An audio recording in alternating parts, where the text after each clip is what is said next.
సంఘటిత అసంఘటిత కార్మికులు ఉద్యోగ విశ్రాంత ఉద్యోగ హక్కుల సాధన కోసం బీఆర్ఎస్ పార్టీ శాంతియుత ధర్నా నిర్వహిస్తోంది. కేంద్ర రాష్ట్ర ప్రభుత్వాల విధానాలను వ్యతిరేకిస్తూ హన్మకొండలోని ఏకశిలా పార్క్ వద్ద నిరసన కార్యక్రమం కొనసాగుతోంది. ప్రభుత్వ మాజీ చీఫ్ విప్ వినయ్ భాస్కర్ పెద్ద ఎత్తున బీఆర్ఎస్ నేతలు పాల్గొన్నారు.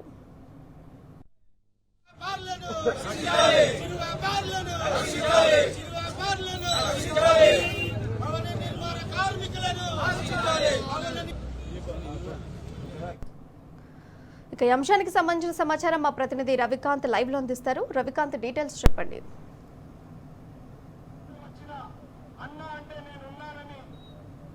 సంఘటిత అసంఘటిత కార్మికులతో పాటు వాళ్ళ ఉద్యోగులు విశ్రాంత ఉద్యోగులకు సంబంధించినటువంటి సమస్యల పరిష్కారం కోసం హన్మకొండలో ఉన్నటువంటి జయశంకర్ స్మృతివనం ఇదే ఏకశిలా పార్క్ దగ్గర బీఆర్ఎస్ ఆధ్వర్యంలో పెద్ద ఎత్తున నిరసన కార్యక్రమం శాంతియుతంగా నిరసన ధర్నా నిర్వహిస్తున్న సందర్భం కనిపిస్తూ ఉంది. ఈ ధర్నాలో ఆటో కార్మికులు, అదేవిధంగా భవన నిర్మాణ కార్మికులు, అన్ని వర్గాలకు సంబంధించినటువంటి కార్మిక లోకమంతా కూడా ఇక్కడికి వచ్చిన సందర్భం మనం చూస్తూ ఉన్నాము. బీఆర్ఎస్ వీళ్ళందరి పక్షాన ఒక గొంతుగా నిలుస్తూ ఉంది, వీళ్ళ పక్షాన ఒక అండగా నిలుస్తూ ఉన్న సందర్భం మనం చూస్తూ ఉన్నాము. మనం చూసినట్టయితే అందరూ కూడా ప్లకార్డులు ప్రదర్శిస్తూ ఉన్నారు. చిరు వ్యాపారులకు సంబంధించి ఇటీవలి కాలంలో వాళ్ళను ఇబ్బందులు పెట్టే విధంగా చేస్తున్నటువంటి ప్రయత్నాలే కావచ్చు, గిగ్ వర్కర్లకు సంబంధించి, అంటే గిగ్ వర్కర్లు అంటే ఇటు ఆటో కార్మికులే కావచ్చు, ఇటు క్యాబులు నడుపుకునేటువంటి కార్మికులు ఉంటారు, వాళ్ళని ఇబ్బందులు పెట్టే విధంగా కూడా 18 నెలల నుంచి ఇబ్బందులు పెడుతున్న సందర్భాన్ని అయితే మనం చూస్తూ ఉన్నాము.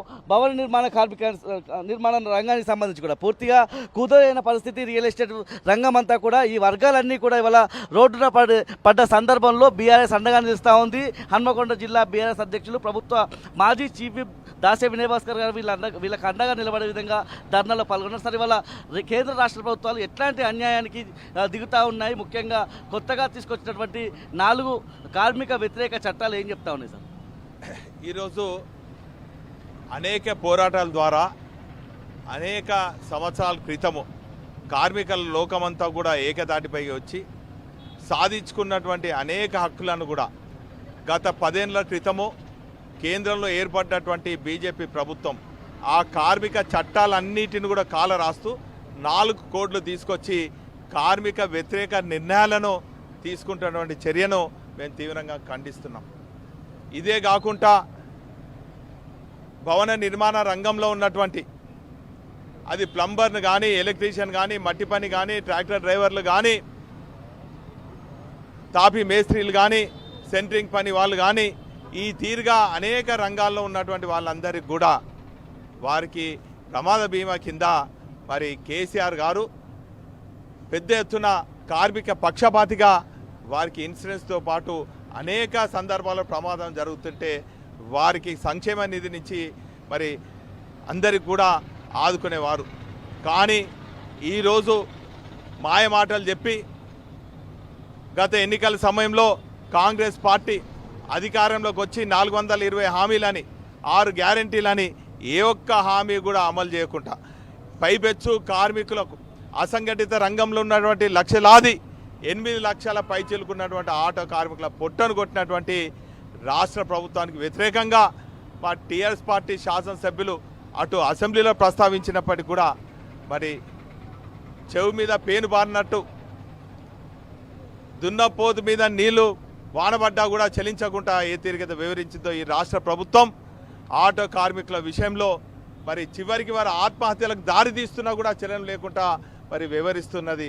అందుకే ఈరోజు ప్రతి ఏటా కూడా కార్మిక మాసోత్సవాల సందర్భంగా మరి ఆ రంగాల్లో ఉన్నటువంటి చిరు వ్యాపారులు కానీ, సంఘటిత అసంఘటిత రంగంలో ఉన్నటువంటి కార్మికుల సమస్యలను అధ్యయనం చేసేదానికి, కార్మికుల పిల్లలు ఉన్నతమైనటువంటి చదువులు చదివేదానికి, కార్మిక లోకం అనారోగ్యంతో గురైతే వారి ఆరోగ్య పరిస్థితి మెరుగు చేసేదానికి ఈ కార్మిక మాసోత్సవాలు గత కొన్నేళ్ల నుంచి కూడా బీఆర్ఎస్ పార్టీ తరఫున ఈ చారిత్రాత్మక నగరంలో, చారిత్రాత్మక వరంగల్ జిల్లాలో నిర్వహించడం జరుగుతుంది.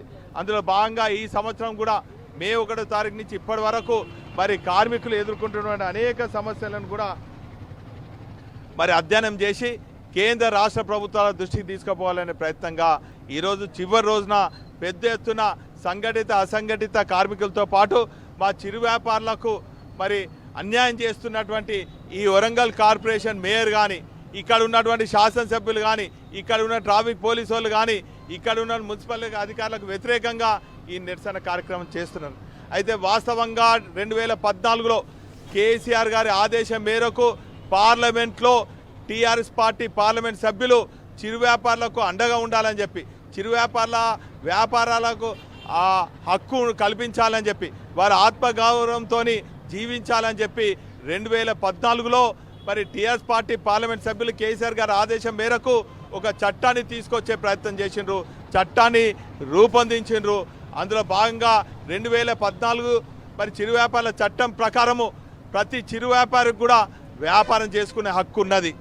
అది గ్రామ పంచాయతీలో కానీ, నగర పంచాయతీలో కానీ, కార్పొరేషన్లో కానీ, చివరికి స్మార్ట్ సిటీలో కూడా వారికి వెండింగ్ జోన్స్ ఏర్పాటు చేయాలని చెప్పి ఈ హక్కు ఉన్నది, ఈ చట్టంలో పొందుపరచడం జరిగింది. అందుకే 2014లో తెలంగాణ రాష్ట్రం ఏర్పడిన తర్వాత ఈ చట్టాన్ని ఉల్లంఘించకుండా ఈ చట్టాన్ని అమలయ్యే విధంగా కేసీఆర్ గారి ఆదేశం మేరకు, కేటీఆర్ గారి సూచనల మేరకు హైదరాబాద్తో పాటు అనేక గ్రామ పంచాయతీలో, అనేక కార్పొరేషన్లో వెండింగ్ జోన్స్ ఏర్పాటు చేయడం జరిగింది. అందులో భాగంగా నేను శాసనసభ్యుని ఉన్నప్పుడు కూడా వరంగల్ నగరంలో 2800 పైచిలకు వెండింగ్ జోన్స్ కూడా ఈ నిర్మాణం కేటీఆర్ గారి పర్యవేక్షణలో నిర్వహించడం జరిగింది. కేవలం మరి వెండింగ్ జోన్స్ ఏర్పాటు చేయడమే కాకుండా వారికి అన్ని రకాలుగా సదుపాయాలు కల్పించే విధంగా, మరి ఆర్థికంగా చేయూతనిచ్చే విధంగా, మరి వారిని మున్సిపల్ అధికారులు కానీ, ట్రాఫిక్ అధికారులు కానీ, పోలీస్ అధికారులు కానీ వేధించకుండా కట్టుదిట్టమైన చర్యలు చేపట్టడం జరిగింది.